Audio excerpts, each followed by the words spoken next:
Herzlich willkommen zum Tutorial PowerXL DA1 Frequenzumrichter Optimierung eines Permanentmagnetmotors. In diesem Tutorial wird gezeigt, wie ein beispielhafter Permanentmagnetmotor an einem PowerXL DA1 Frequenzumrichter optimiert werden kann. Dafür sind folgende technische Voraussetzungen zu erfüllen: ein Frequenzumrichter DA1, ein serielles Programmierkabel DX-CBL-PC3M0 oder ein Bluetooth-Kommunikationsstick DX-COM-Stick3 und die Programmiersoftware DrivesConnect. Dieses Videotutorial baut auf dem eingeblendeten Motordatenblatt, den eingestellten Werten für die Motorparameter, die Schaltfrequenzen des gewählten Steuerungsmodus und den beim Motoridentifikationslauf ermittelten Motorwerten auf.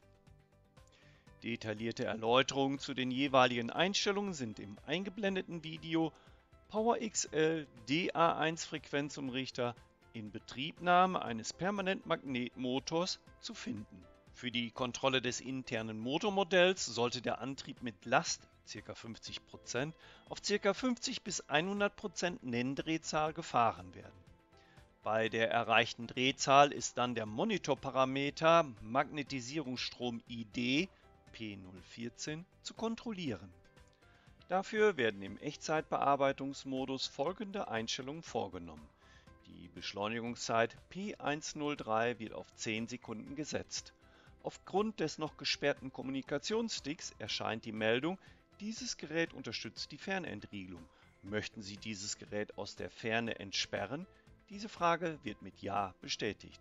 Nach der Entriegelung wird ebenfalls die Verzögerungszeit P104 auf 10 Sekunden gesetzt.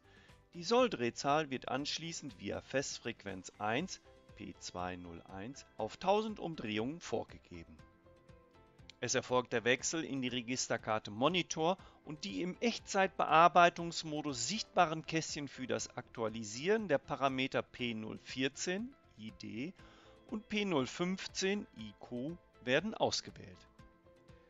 Der Monitorparameter P014 Magnetisierungsstrom ID sollte im statischen Betrieb um 0 herum sein, während der Wert von IQ ungefähr dem angezeigten Motorstrom entsprechen sollte.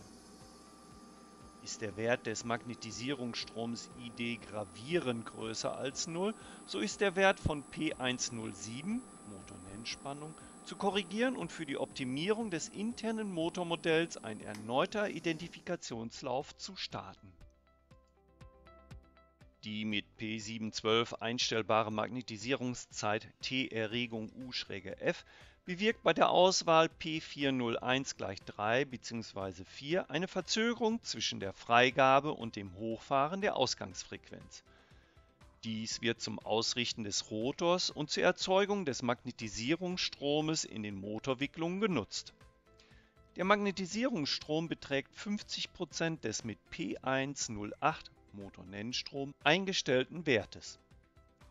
Bei zu kleinen Werten von P712 kann es zu Einbußen im Regelverhalten bis hin zu Abschaltungen beim Start kommen. In dieser Applikation kann ein Wert von P712 = 10 Millisekunden verwendet werden. Für die Optimierung des Motorverhaltens bei Start und kleinen Drehzahlen sind die Parameter P714 Drehmomentanhebung und P715 F Drehmomentanhebung Grenze hilfreich. In diesem Beispiel haben sich folgende Werte als optimal herausgestellt: P714 = 25%, P715 = 10%. Diese Werte sind applikationsabhängig und sind anzupassen. Ein Hinweis: Ein zu hoher Wert von P714 Drehmomentanhebung kann zu erhöhtem Motorstrom und damit zu höherer Erwärmung des Motors führen. Bei zu großen Werten von P714 wird das eingestellte maximale Drehmoment Mmax Motorbetrieb von P407 erreicht, was zu einer Reduzierung der Ausgangsfrequenz führen würde und somit der DA1 nicht auf die gewünschte Sollwertfrequenz beschleunigen könnte. Im Extremfall kann es zu einer Überstromabschaltung kommen. Der Parameter Trägheitsfaktor Last P710 ermöglicht es, das Verhältnis der Trägheitsmomente von Last und Motor bei der internen Berechnung zu berücksichtigen.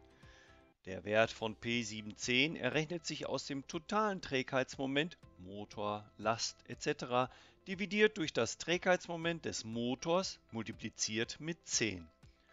Sollten die Trägheitsmomente nicht bekannt sein, wird empfohlen, die Werkseinstellung mit P710 gleich 10 nicht zu verändern. Zur Kontrolle der Einstellungen werden die Beschleunigungs- und Verzögerungszeiten auf 30 Sekunden eingestellt und der Stoppmodus mit Rampe zum Stopp ausgewählt. Für die Beobachtung des kompletten Frequenzbereiches wird außerdem die Festfrequenz F-Fix1 P201 auf 1500 rpm erhöht. Gegenüber einem Standard-Asynchronmotor mit gleicher Nennleistung hat der PM-Motor ein geringeres Massenträgheitsmoment.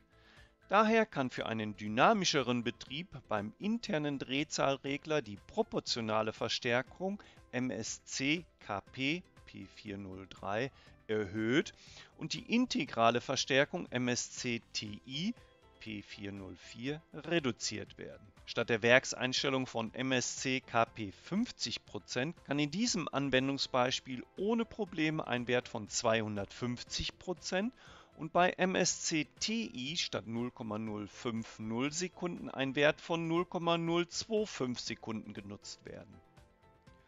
Für die Performance-Kontrolle werden die Einstellungen des Datalogger angepasst.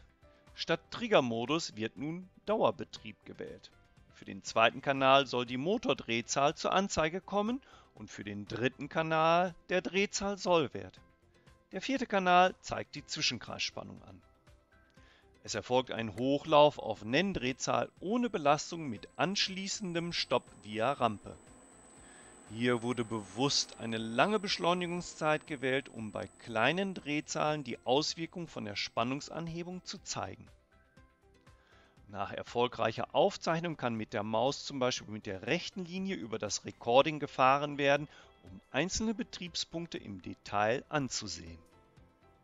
Zum Abschluss erfolgt ein Hochlauf mit kurzer Rampenzeit bei 100% konstanter Last mit anschließender langer Verzögerungszeit.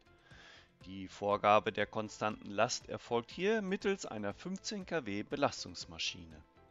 Dafür wird im Echtzeitbearbeitungsmodus die Beschleunigungszeit auf 3 Sekunden eingestellt. Die eingestellte Verzögerungszeit von 30 Sekunden wird beibehalten. Durch die kurze Rampenzeit geht der DA1 mit ca. 21 A in den Überlastbereich, was mit Punkten im Display angezeigt wird.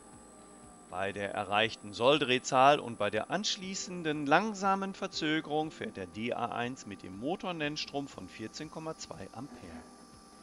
Aufgrund einer zu klein gewählten Skalierung mit 2 A pro Diff überschreitet die Motorstromaufzeichnung den maximal darstellbaren Bereich von 10 Diff. Hier ist keine Aufzeichnung mit neuer Skalierung notwendig, sondern der ursprüngliche Wert wird auf 5 A pro Diff korrigiert. Wie zuvor können nach der Aufzeichnung einzelne Betriebspunkte, zum Beispiel Start- oder Stoppphase, im Detail betrachtet werden.